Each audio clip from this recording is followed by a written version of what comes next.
सांस की योगा और असबी योगा में ये फ़र्क है कि सांस में आपने लेट जाएं या खड़े हो जाएं या बैठें या किसी आसन में हैं तो वो आपने सांस लेना है उस आसन में बैठ के। तो असबी योगा की इजाद मैंने की है, पूरी दुनिया में किसी ने नहीं की। यानी असबी योगा ये है कि एक एक उज़्व की, जैसे हम लंग्स के सांस लेते हैं वर्जिश करते हैं, वैसे ही यानी कि एक एक जोड़ की, एक एक पट्टे की उसको नरम करें, ढीला छोड़े, जैसे सांस को निकालते हैं और बाहर निकालते हैं और अंदर खींचते हैं, वैसे ही उसको नरम करें और फिर सख्त करें, फिर नरम करें, फिर हार्ड करें।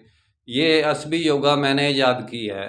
मेरा काम इस्लामिक वर्ल्ड की अमन और यूनाइटी का है। इंशाल्लाह डिटेल में बात फिर होगी। फिर पूरे जिस्म के तमाम उज़लात को सख्त करें, फिर ढीला करें।